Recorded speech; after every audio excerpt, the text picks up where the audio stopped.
Welcome back, everyday business leaders. I'm Melanie Ake, your host for today's show, coming to you from JP the Geek Studio right here in Greenwood, Indiana.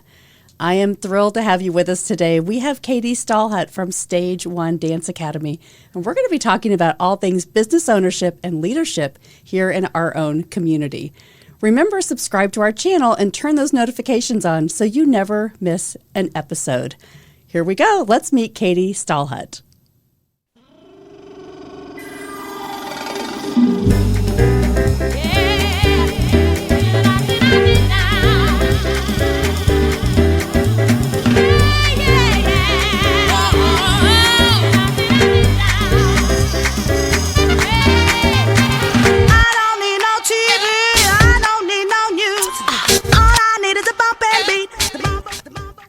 That's awesome. Hi, Katie. Hi. So good to be here. Thank you for having me. This is awesome for you to be here. We have reconnected these last few weeks even, and we're doing some great things together. But I'm so glad to have you here in this studio, from your studio, to talk to us about all things dance. Sure. Thank you so much. It's an honor. I love it. So tell us really quickly, how long have you owned Stage 1 Dance Academy?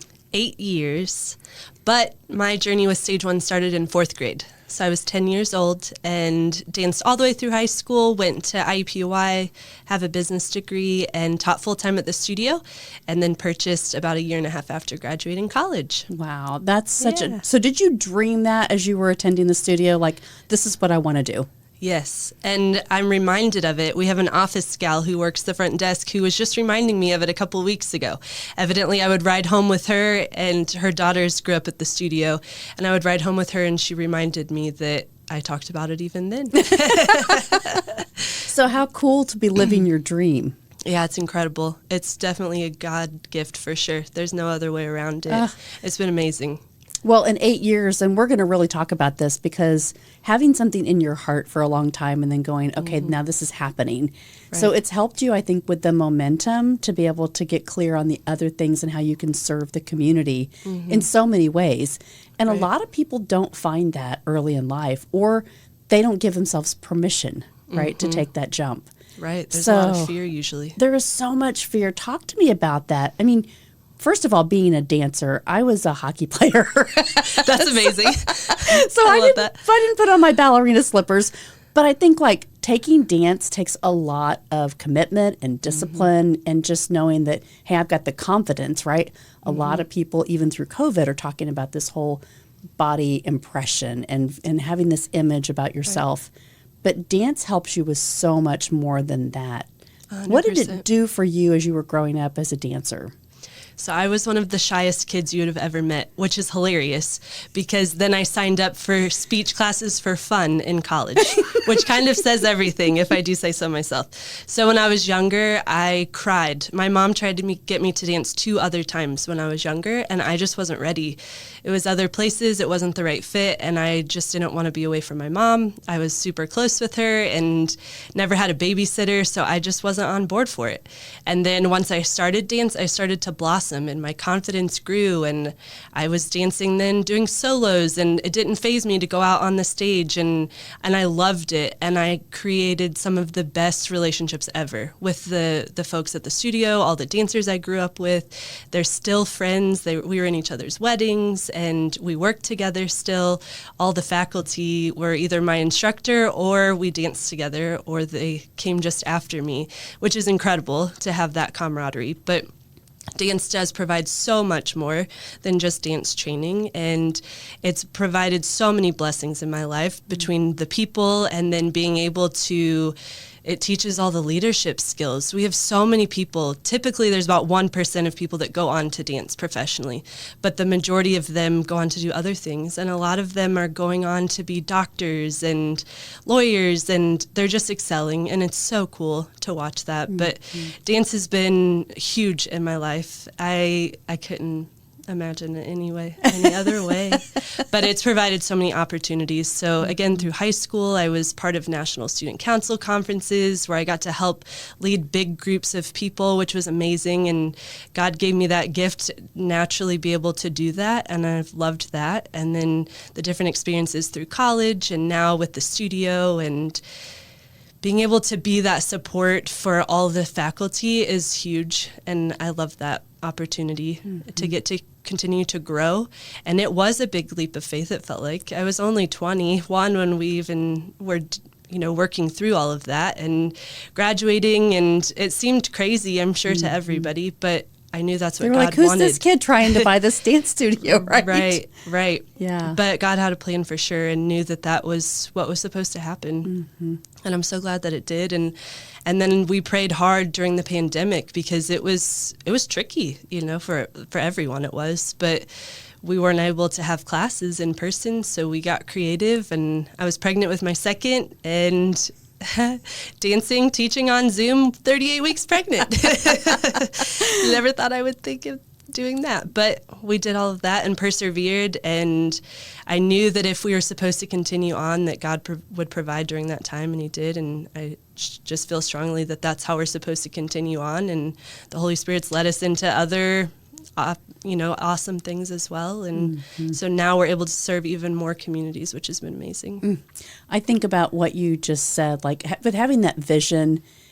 So really, technically, you had the studio for 4.5 years when COVID hit? It was about 5 years? 5. We bought it the end of 2015. Yeah. So 5 years. 5 years, right. And you say, a lot of people will say businesses fail. Yeah. In the first 7 years, Right. the percentage of businesses that fail. Right. And so you had a lot of things stacked against you, right? And you were in business for 5 years, and then everything shut down, and what you did was everything in person. And so having that mindset to just shift, right? But having that belief within yourself, this is exactly what I'm designed for. It's exactly who I'm serving. You just pivoted, literally. Yeah, we did some pivot turns. And you figured out how to make it work. Yeah. Are you still offering, so now that you've pivoted, I love to ask this question of business owners. Sure. Are you still integrating some of those features that you learned that you could do that were possible on Zoom, even though it's not, really what you were designed for, but are you still integrating some of those things you learned? Yeah, so what's neat is now we still have Zoom running during every class. So the parents are able to watch via Zoom. We have observation windows, but it's helped with crowd control down the hallways, which is helpful. But then also there's grandparents and folks out of state who wouldn't normally get to watch their grandchild dance or whomever it is, and they're able to watch the whole class. So that's been really neat. Or if a child's ill, they can watch on Zoom at home and take the whole class still. So we definitely still have used Zoom, but we learned so many other things too during that time. It really pushed us to grow and to change. And I think that's one of the biggest things is that now I'm a huge fan of change. Whereas I don't think I would have been before because it worked. The previous owner owned the studio 55 years. Why go in and change something? Right. Because it was amazing the way that it was. There was no need to change anything. But then it forced us to think differently and to be able to work through some things that brought about some really cool things that we wouldn't have done otherwise. I love that because here's the thing, right? When you do have to make that big adjustment, Right. and so people were getting used to you and that cadence, your mission too, I think that's really important. I want to talk about that because the culture that you build inside of a dance studio is kind of what people expect, right? There's so many, as we know, you can find them almost like churches. They're everywhere. They're everywhere. And so They you have to really pick out what's the right class at the right time with the right instructor, with the right, with the right time for your family. And so all the things that you've offered, what have you guys have decided that, your motto is now for this? Sure. So we actually were crafting that during all that time. We were looking into vision. We're like, you know what, this is our time. And I remember saying to faculty, because we couldn't even figure out what was going to happen for that recital at that time. It was supposed to be 3 weeks later, right after the pandemic. And we had just passed out everything for final fitting and all the moms had their backstage passes. We were ready to go. And then, of course, it shut down. I'm like, well, we don't know what's going to happen yet this year. We're going to persevere and we are going to have a show, which we did. It was very strange and different and not something necessarily that we want to do that way again. But we did persevere because I wanted the dancers to get to perform on a stage still. That was really important. So we had that. But my joke was, well, since we can't do that, let's go ahead and just figure out the next 5 years instead. because we can, think ahead on some of those things. So we crafted some vision and we made changes on that. So our tagline is love, encourage, empower. And that's really the body of our mission statement, because we want to cultivate an environment for sound character development by loving, encouraging, and empowering all of our dancers alongside their parents and their families. And so we want to be that for them, like I had. Oh my gosh. Yeah. So you just hosted the Coffee Connections for our Aspire community. Yeah. And you talked about the ages that you serve. Yeah. That's incredible. Tell us, for the audience that's listening that hasn't experienced Katie or the Stage One Dance Academy, what does that look like inside? When you walk inside of your studio, Sure. what kind of age ranges are we going to find in there? So that's what's fun. 15 months is our youngest. So once you're walking, which I know sounds crazy, but if you see it, it's incredible. And it really is. We have amazing curriculum that's training all of these children. And it's not all in dance. It's in fine motor skills, gross motor skills, social awareness things. It's wonderful. And then 103 is our oldest. Oh my gosh. 15 months to 103. That's incredible. Right. That's incredible. Now, you do have a Facebook page. We do. You do. Joe, can you pull that up for us? And we'll take a look at that, because I think everybody's on Facebook, right? Right. And so, this one that he pulled up, it's Stage One Dance Academy, and we'll talk about the Dance Every Journey too. I'm really excited to share that. So Stage One Dance Academy for all your recitals, all the contact information for people that want to find out about anything that you're doing, and look at that great stage picture. That's awesome. Isn't that fun? Yeah, that's some of the finale dancers. We do 6 shows, so not everybody's in that shot, but a sixth of them are. Talk to me about your mascot that we see there. Oh, isn't she fun? That was another thing that was birthed in the middle of the pandemic, because again, we couldn't really play in that year's recital, so we opted to do fun things. So we have a teacher who, at the middle of a staff meeting, decided she wanted to be director of entertainment. I said, I think that's a great idea. And she said, so speaking of that, we need a studio mascot. And I said, that's even better. What's it going to be? And she said, I didn't think you would be serious. And I said, well, of course I am. So just whatever you think. So we actually ordered one, and it was just kind of one of those blow up ones. And I was like, no, if we're going to do this, we have to do it right. And so we ordered one from the UK, from a company that makes them for Kellogg's and lots of different big companies. So her name's Heidi the Hippo, and she's fabulous. She makes her appearances, and she dances, and she did a great little Christmas dance to I Want a Hippopotamus for Christmas. So that was great fun. That's awesome. Joe, go back up to that profile picture. Yep, right there. Click on that. Yeah, there she is. She's cute. She's super cute. We like her a lot. Oh my gosh. The kids love her and request her, and we have little stickers with her, of course, and we have stuffed Heidi the Hippos, so the kids get excited about that. And we have our first children's book that's underway, which is exciting too. Oh, wow. So it's written, and we have an illustrator that's illustrating now. So that is wonderful. Super See neat. how it's branching out. That's what I love about your story, is so many people struggle in business just to keep it open. And you've had the pandemic. Now you've got a hippopotamus. You've got a children's book that's coming out. And I want to talk to this audience that is watching about the nonprofit that you have, Dance Every Journey. I love this idea that it's just about movement always, right? You're serving up to 103 years old. Right. So where did this come from, and when did you start the idea, and how did all this happen? So it wasn't me at all. I have an instructor at the studio. She was my ballet teacher, and she's been at the studio 35 years. And she approached me one day and said, hey, I really want to start teaching more seniors. And I said, I love it. Let's do it. And I felt the Holy Spirit immediately then say, you have to go do this. And so I started researching, and finding that no one was doing it in the area, 1. And 2, it was very untapped in that those facilities don't have the funds to be able to pay for something on a regular basis.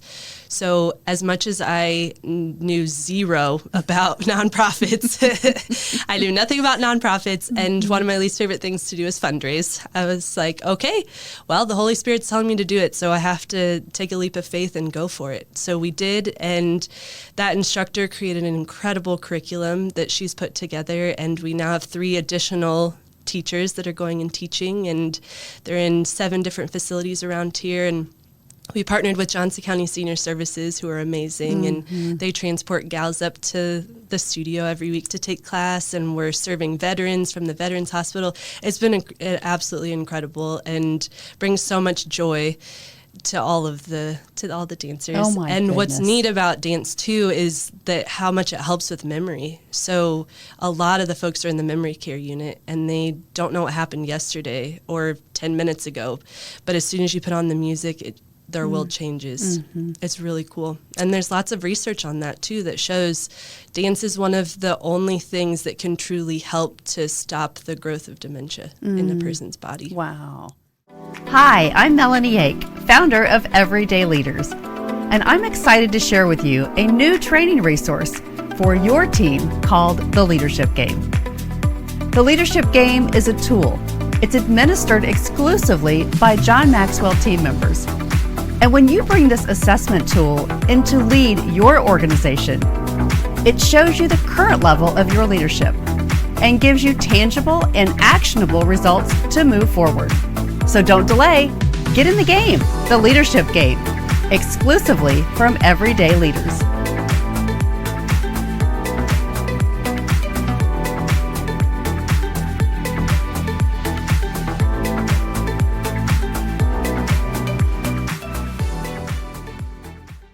That's amazing. Well, and you think about that, right? If you have grandparents or elderly parents and you do play that music from their time. Right. And they can just start to remember other things that happen, right? 100%. Just like we could. Exactly. Like, I can't remember where I put my keys, but I do remember what happened in school. Yeah, right. Yeah, no, exactly. There was a gal who, again, she, God love her, kept telling me her name over. We had the same conversation a few times in a row, but then once the music came on, she remembered being in 5th grade with her ballet teacher, and she was in her 80s. I'm like, how do we... It's just, it's remarkable what it can do in their life and how much joy it's brought them, and that they're requesting to have it more and more. We just recently received a review from one of our facilities, and she said that they had a resident just move in. They were shopping around all the different places around here. There's a lot in the area, just like dance. And they specifically picked that facility because our dance programming was there, which was really neat. So sweet. I love that. And, here it is, you as a leader. So I have to give you kudos because, you're not somebody that says, I'm coming in, this is my studio, I'm going to do it this way. Not at all. You have had such a heart to serve the community, to be like, what do we need? And a great listener to say, if this program needs to have wings on it, let's design it, right? And so now this is developed into this nonprofit. You're giving back to so many things that you do.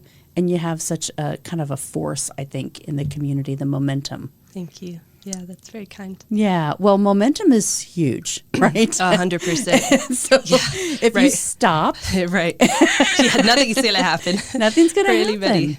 Right. Where did you learn this? Who were your mentors growing up? Besides just people that were, in your family around you, was there anybody specific that spoke to your heart that thought, I know that things are going to get rough, but this is the person that really inspired you? I don't know that I have one person in particular, but I would say just my dance teachers and those people in my life during that time, especially in high school. My dad passed away my freshman year of high school, and they all came around me and surrounded me and were just a support and never made me feel like I was less than anybody else or that I wasn't capable of accomplishing great things. And they were there 100%. Always, every single one of my teachers. And that's what's so cool now to look back on. That same ballet teacher who had the hope and knew that I could excel is still at the studio today and wanted to then, she teaches everywhere in the city and wanted to work with me. That's so humbling for her to think, oh yeah, let's do this together. She could have done it with anybody and everybody. She's incredible, and everybody in the dance community knows who she is. So that was huge. Wow. So I don't know that I would say one particular person, but for sure dance. And then I had some great friends there who helped lead me to Christ, and that's really what changed everything. You keep saying community, right? I think that's so important for us to touch on because if you're not involved, if your kids aren't getting something to be involved in. And I think that's kind of the stigma that people talk about all the time. So I want your opinion on this because of social media, right? Social media, cell phones, like it's okay. People create content and as a dance studio, you're always thinking about like, how do people know what we do? Yeah, They have to see it. Right. Yeah, you have to see it to believe it. Yeah. So talk to me about what you think that this brings, an element that's different, getting them off of the technology, right? Bringing them back into something that is really a discipline that they can keep with them. Right. Speak to the parents that have not experienced a dance studio. Sure. What will this change for them? Sure. I think there can be a bit of a stigma around the dance community because of certain media, just as you mentioned. So unfortunately, there's been shows in the past that haven't been super exciting in the dance world as far as wanting to sign your kid up, right? Mm-hmm. So there's a little bit of a stigma that it's going to be a super competitive environment or that it could be inappropriate movement and costuming, which is something we pride ourselves heavily on, is that we always have age-appropriate costuming and movement and choreography. But dance in itself, the community, like you mentioned, is so critical, and being able to build relationships. So I find that so many children, and especially during the pandemic, it was difficult. There were language barriers for children because how are they supposed to learn to be able to speak when they can't see your face, right? That's how you learn how to speak. Mm-hmm. And so there were definitely those moments where it was a challenge with some of the youngers, and it was a challenge for everyone, but for them to be able to build relationships and communicate.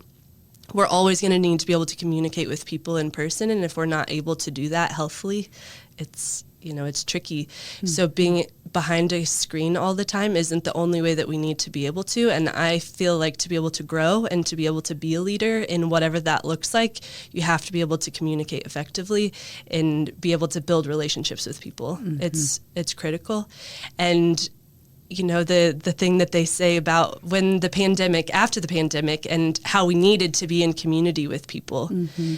People I think we took it for granted for a while. Mm-hmm. But I think that no matter what activity you pick, right, that's what we've said for our boys.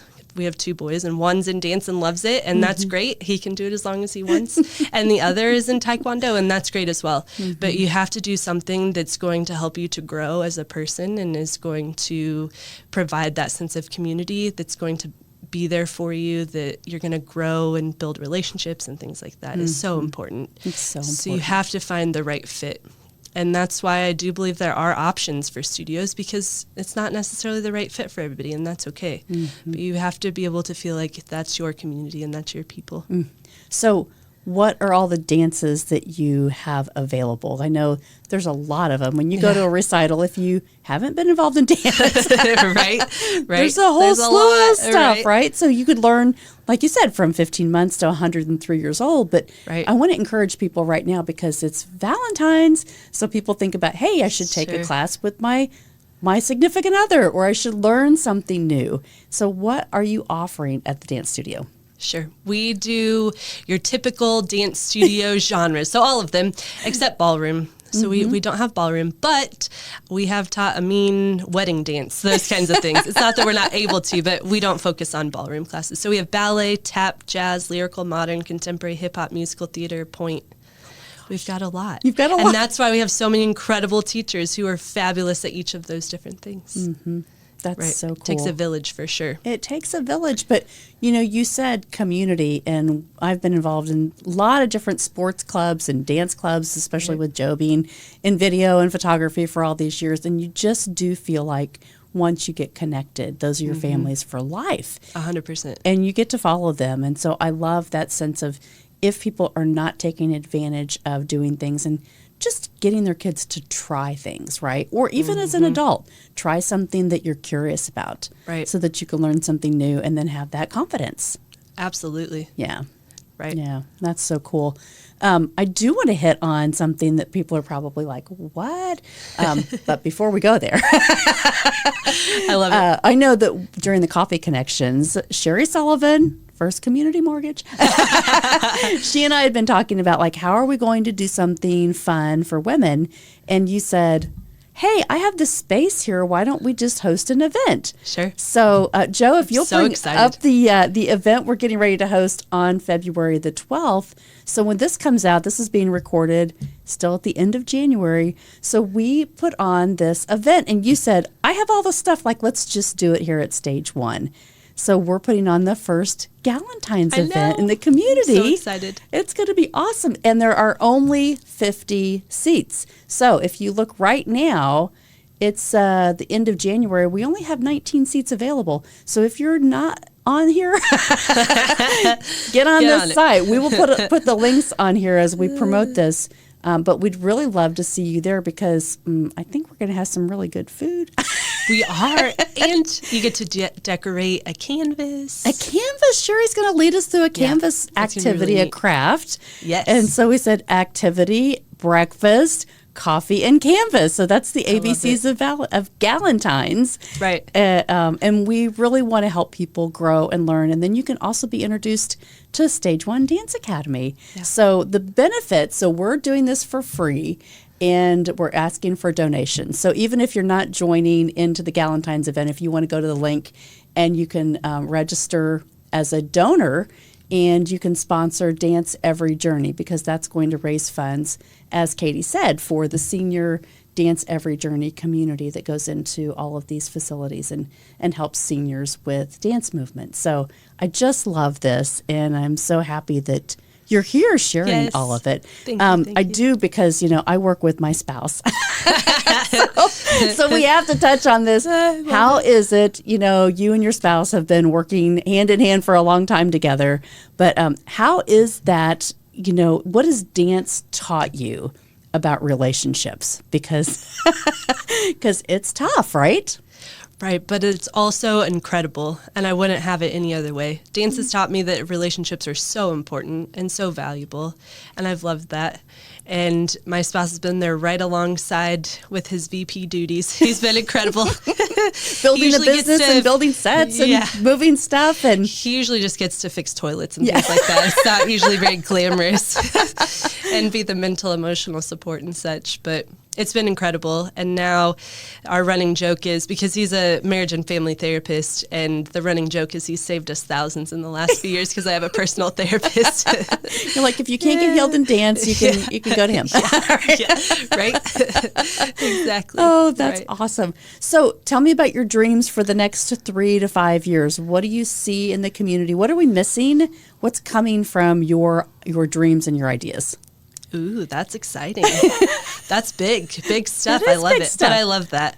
Right. So our joke, well, a little bit of a joke, but I love big picture. I love coming up with new, exciting things, which is always cool. Kind of like the book. Why not have a children's book? That would be awesome, right? Mm-hmm. But God's given us something new each year the last several years. We had expanded. I don't know if I've ever mentioned that to you, but we have a second location up in Frankfurt, which is exciting. Oh, wow. I didn't know where Frankfurt was, by the way. Yeah.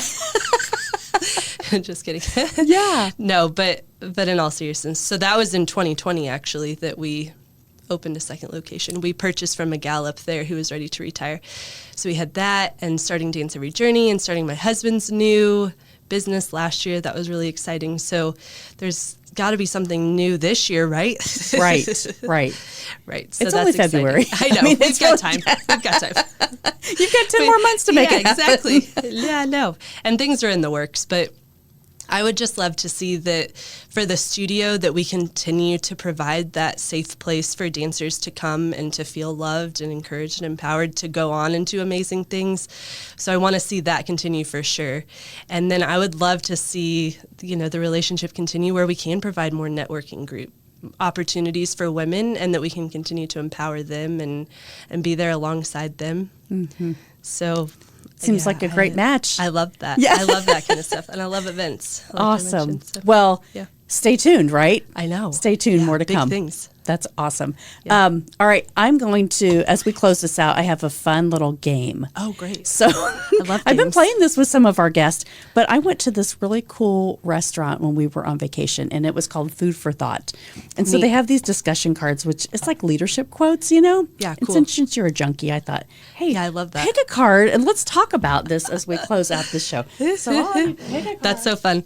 That's like my husband when he wants to do these dating things. And I'm like, you're just testing this on me to see if it works for your clients. Oh gosh. All right. So this quote is anonymous, but it says, "Do not fear the winds of adversity. Remember, a kite rises against the wind rather than with it." So name a change that was particularly hard for you. Why was it hard? And what did you learn? Oh my, Great that is a great question. Especially since I just said I like change now. I know. Oh dear. Is there anything else that you haven't shared? I love kidding. Oh goodness. So I think two of the biggest changes were purchasing the studio and all that came with that. Because that's a huge change for everybody. For someone to have it 55 years and then this little new chick on the block coming in, even though I'd been there, that was a huge change. But then I think the change with COVID and all that brought, and there's been so many other big moments, right? But I feel like those are two of the most pivotal. And I think that what I learned the most through those change is that one, I have the most amazing support system there is. The faculty couldn't be better. And that you have to roll with the punches. They're going to come, but you have to be able to know that you have faith to move to the next day and that this isn't going to get you down. And that as long as you stay strong in your faith and know that you're doing what you're called to do, that's what matters most. That's awesome. Yeah. Thank you. that. Thank Thank you. you. This was so much fun. Will you come back? Absolutely. I'd love to. That was great. Awesome. I hope you were inspired to think and grow differently about your business and how to be involved in our community. Remember, the journey of growth and innovation never ends, and it's our mission to keep bringing you the best insights from our local community. Stay tuned for more episodes filled with wisdom, innovation, and inspiration. This is Melanie Yake signing off from JP the Geek Studio, where better IT service is just a call away. They say own it, secure it, and protect it. Until next time, don't forget, subscribe to our channel and turn those notifications on so you never miss an episode. Everyday Leaders helps you to develop strategies to become a better leader in your life. Remember, it's not what you do in a day, it's what you do every day that makes the most impact. Thanks for following us.